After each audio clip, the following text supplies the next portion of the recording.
नमस्कार, मैं हूं नरेश। आप सभी का स्वागत है संस्था समाचार कार्यक्रम में। जी हां, आज ये सवाल उठ खड़ा हुआ है जनता के सामने कि आज मीडिया से सवाल क्यों नहीं। जहां मीडिया संतों से सवाल करता है, संतों के भक्तों से सवाल करता है, दुनिया भर के लोगों से आज सवाल रखता है, दुनिया भर के स्टिंग ऑपरेशन मीडिया के द्वारा किए जाते हैं। आज मीडिया का जब ऊपर सवाल या निशान लगते हैं तो क्यों मीडिया के ऊपर कोई सवाल उठाने वाला नहीं है। तहलका ग्रुप के एडिटर इन चीफ तरुण तेजपाल पर जो रेप का केस लगा है, उस बात को लेकर काफी तहलका मच गया है। क्यों इन बातों को मीडिया प्रसारण माध्यमों द्वारा इस बातों को हाईलाइट नहीं किया जाता। आज आशाराम जी बापू के लिए 8-8 घंटे की डिबेट करने को लोग तैयार हैं, परंतु इन बातों को इग्नोर करते क्यों हैं। दूसरी ओर यदि हम बात करें, जैसे कि स्वामी नित्यानंद जी महाराज की बात करें, वो भी निर्दोष बरी हुए। आज स्वामी शंकराचार्य, जो आद्य गुरु शंकराचार्य अपने जयेंद्र सरस्वती जी महाराज, वो भी कोर्ट द्वारा निर्दोष पाए गए। वो ही नहीं, उनके 23 व्यक्ति जो कि जिनका उस कोर्ट में नाम था, वो भी बिल्कुल निर्दोष पाए गए। ना ही कोई सबूत, ना ही कोई गवाह। जितने भी झूठे सबूत और गवाह रखे गए थे, वो सारे के सारे बेबुनियाद पाए गए। कोर्ट ने सब बातों को एक तरफ करते हुए उनको एकदम निर्दोष बरी किया है। आज स्वामी नित्यानंद निर्दोष बरी होते हैं तो उनके बारे में कहीं खबर नहीं आती। स्वामी शंकराचार्य महाराज निर्दोष बरी होकर आते हैं तो उसके बारे में कोई दिखाना उचित नहीं समझता। चाहे स्वामी केशवानंद जी महाराज की बात करें, जो 7 साल जेल काट कर आए, उनके बारे में दिखाना कोई उचित नहीं समझता। इन संतों के द्वारा हो रहे सेवा कार्यों को दिखाना क्यों उचित नहीं समझा जाता। आज मीडिया के ऊपर भी सवालिया निशान खड़े हो गए हैं। इन बातों को लेकर जनता में काफ़ी रोष प्रकट हुआ है। देखा जाए तो एक न्यूज़पेपर द्वारा आज इंदौर में जो संत आशाराम जी बापू के लिए अनर्गल बातें छापी गई थी, तो इंदौर के कुछ साधकों और जनता के लोगों के द्वारा इस बात के लिए पुलिस कमिश्नर में नोटिस भी जारी किया गया। पुलिस कमिश्नर को इस बात के लिए ज्ञापन दिया गया और डिस्ट्रिक्ट कोर्ट में इस बात के लिए उन्होंने अपील भी की है। उस अखबार को लेकर काफ़ी चर्चा रह चुकी है। इंदौर में इस बात को लेकर काफ़ी बवाल खड़ा हुआ और उन्होंने इस बात को पुलिस के सामने भी रखा। जी हाँ, इंदौर में ही नहीं, आज भारत भर में इस बात को लेकर एक सवाल खड़ा हो गया है कि संतों पर जब प्रश्न उठते हैं तो संतों से ही सवाल क्यों किए जाते हैं। आज जब मीडिया के ऊपर प्रश्न चिन्ह लग रहा है तो मीडिया से भी सवाल करने वाला कोई ना कोई होना चाहिए। आज मीडिया चैनल यदि किसी काम को दिखाता है तो उसके पीछे वो एडवर्टाइजमेंट है, इस बात का भी उल्लेख होना चाहिए। जो स्पॉन्सर करने वाले हैं, उन स्पॉन्सर करने वालों के नाम भी सामने आने चाहिए। भारत का चौथा स्तंभ जो कहा जाता है मीडिया, आज वो क्यों राजनीतिक दबाव में आ गया है, या फिर किसी भी दबाव में आकर क्यों वो आज खबरों को दिखा रहा है। अपने आप को निष्पक्ष बताने वाला मीडिया, आज सत्य की सच्ची खबरें दिखाने वाला मीडिया क्यों दबाव में आकर आज काम कर रहा है। हजारों सबूत और गवाह बन जाते हैं, परंतु वही संत जब निर्दोष उस कोर्ट से बरी होकर आते हैं, वो सारे गवाह और सारे सबूत झूठे पाए जाते हैं, तब क्या उन संतों के लिए किसी मीडिया प्रसारण माध्यम द्वारा सच्चाई दिखाने की जहमत की जाती है? जी नहीं।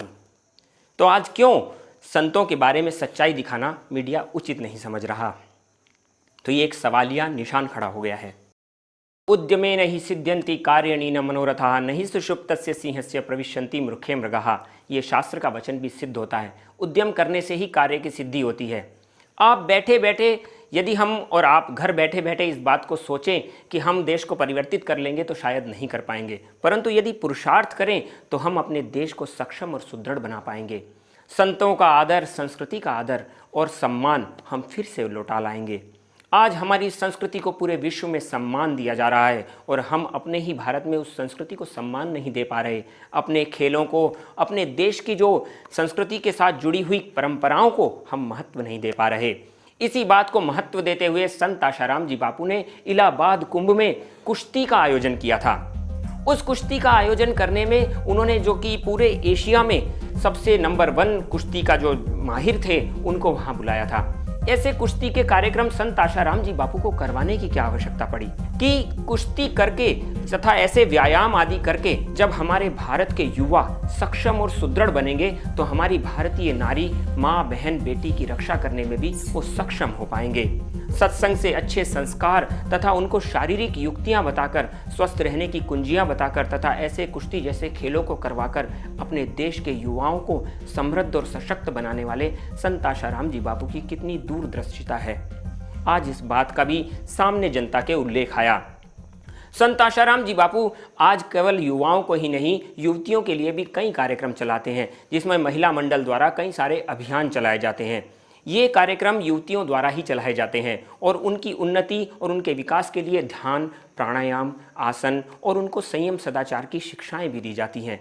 तो क्यों इन बातों को, जहां आज युवाओं को सशक्तिकरण किया जा रहा है, बालकों को सशक्तिकरण किया जा रहा है, गरीबों में अनाज वितरण किया जा रहा है, चाहे जो अशक्त हैं, बुजुर्ग हैं, उनके लिए भजन करो, भोजन करो, रोजी पाओ सेवा चलाई जा रही है, महीने महीने भर का अनाज गरीबों में जाकर वितरण किया जा रहा है। वो अपनी टोली लेकर मिठाइयाँ और उपहार सहित आदिवासी इलाकों में निकल पड़ते हैं और उन गरीब आदिवासियों में कंबल बांटते हैं। बतौर उपहार उन्हें कपड़े और बर्तन दिए जाते हैं, उन्हें भरपेट खाना खिलाते हैं। इन गरीब आदिवासियों को जहां खाना भी बड़ी मुश्किल से मिलता है, वहां बापू अपने आश्रमों में बनी खास तरह की मिठाइयां लेकर उन तक पहुंचते हैं। ये आदिवासी मिठाइयां और उपहार लेने के साथ साथ भगवान का नाम भी लेते रहते हैं। ऐसा करते हुए उन आदिवासियों के कितने कर्म कटे होंगे ये तो बापू ही जानते होंगे, लेकिन इन्हें एक अजीब सी खुशी का एहसास जरूर होता है। एक जगह के आदिवासियों में खुशियां बांटकर बापू दूसरी जगह पहुंचते हैं। फिर वहां भी आदिवासियों को मिठाई, कपड़ा, बर्तन, कंबल आदि। तो इन बातों को कहीं भी मीडिया प्रसारण माध्यमों द्वारा दिखाना क्यों उचित नहीं समझा जा रहा।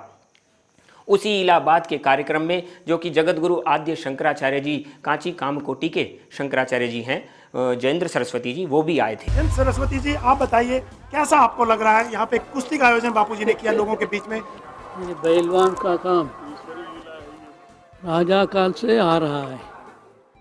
महाराज जब थे, राजा थे, दशरथ महाराज थे तब से पहलवान परंपरा आ रही है। पहलवान इधर आ रहा है, अपना देश का परंपरा है, एक कल्चर है। एक कल्चर का विकास करने के लिए अपना महाराज ने यहाँ व्यवस्था किया, बहुत अच्छा काम किया।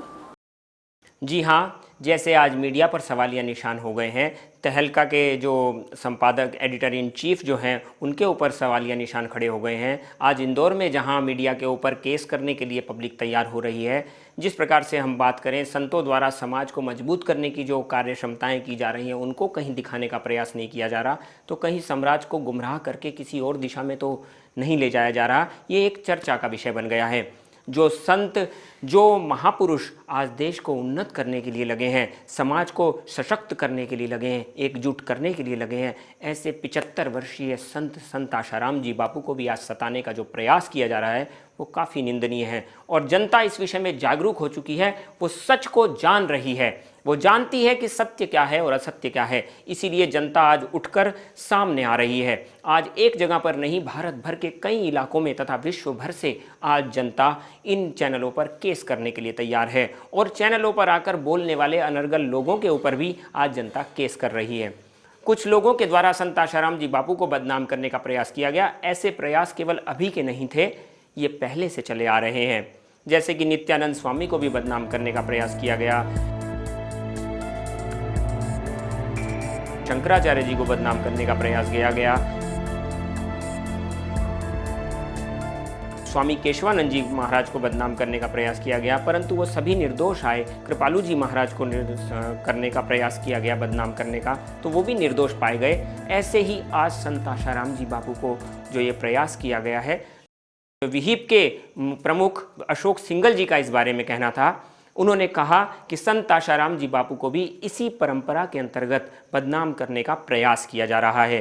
अशोक सिंगल जी ने यह भी कहा कि आज आशाराम जी बापू की 75 वर्ष की उम्र में ऐसा परेशान किया जाना काफी दुखद है।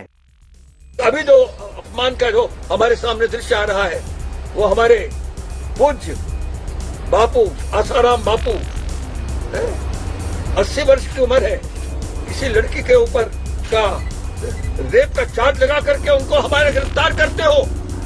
ये गिरफ्तारी उनके लिए नहीं है, गिरफ्तारी हिंदू समाज को बताने के लिए कि तुम्हारे संत, इनके हम जो निष्ठा है, जो तुम्हारे अंदर सम्मान है, उनका जो श्रद्धा का भाव है, इसको हम मिटा कर रखते हैं। इस बात को लेकर जनता में भी काफ़ी आक्रोश है और कई संगठन इस बात को लेकर सामने आ रहे हैं।